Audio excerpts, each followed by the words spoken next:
Magandang araw mga boss. Dahil nga sa may tagas dito sa valve cover gasket mo, ang ginawa mo naman, hinigpitan mo dito sa ibabaw yung dalawang nut.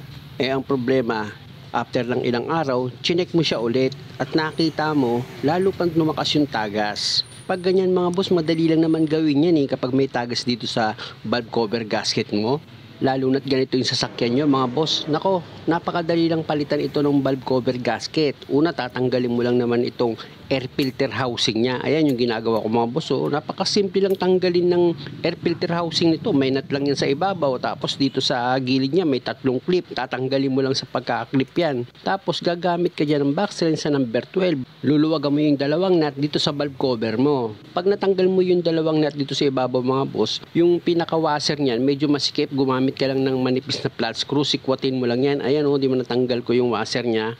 Tapos tanggalin mo na rin itong cover ng timing belt mo, kahit itong sa ibabaw lang mga boss, dahil meron yan 3 bolt. Gagamit ka dyan ng socket wrench sa number 10. Mahalaga din kasi mga boss na matanggal mo itong cover ng timing belt mo kahit dito sa ibabaw lang, kasi meron dyang oil seal na pwedeng may tagas na yan sa camshaft oil seal mo na tumutulay yung langis dito sa valve cover gasket mo. Minsan kasi akala natin lahat ng tagas dito nang gagaling sa gasket. Hindi, minsan nanggagaling din yan dito sa camshaft oil seal mo. Kaya importante na ma-check mo rin yan. Kaya kailangan mong tanggalin yung cover dito sa ibabaw ng timing belt mo. Huwag kayong mag-alala dahil hindi naman maselan pag nagtanggal kayo ng valve cover. Unang-una, tatandaan nyo siyempre yung mga tinatanggal nyo. Yung dalawang hose lang naman sa ibabaw, iaangat nyo lang yan.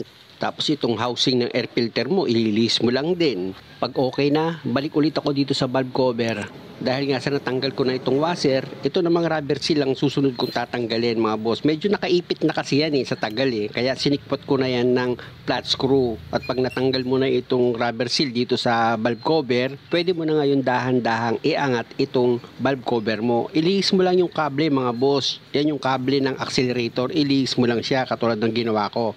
At dahil sa natanggal ko na itong valve cover, gumamit naman ako ng plier mga boss para matanggal ko itong gasket dito sa valve cover. Dahil nga sa matagal na itong gasket, hindi pa napapalitan, kumapit na dito yan sa valve cover. Kaya hinila ko na yan paangat gamit yung plier. At ito na ngayon yung gasket mga boss dito sa valve cover. Grabe na tigas niyan Tapos dito naman ako sa timing belt cover niya sa ibabaw yung camshaft oil seal niyan, sinilip ko kung meron siyang leak. Actually mga boss, sa nakita ko wala naman siyang leak dito sa camshaft oil seal.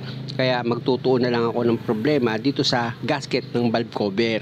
At ito na nga mga boss yung bagong bili ni customer na valve cover gasket. Sa paglagay niyan mga boss, siguraduhin nyo lang na maayos yung pagkakalapat nyo dito sa valve cover. At dahil nga sa meron na rin kalumaan itong sasakyan, kung makikita nyo, pinahiran ko ng gasket maker itong gasket niya. Unang-una, replacement lang kasi itong gasket na nabili ni customer para sigurado lang ako na maganda yung kapit niyan. Tapos ilagay ko na itong cover dito sa timing belt dahil okay naman at walang tagas dito sa camshaft oil seal. At dahil sa nailapat ko na itong cover ng timing belt, inilagay ko na yung 3 bolt na number 10 dyan, tsaka ako ngayon siya hinigpitan.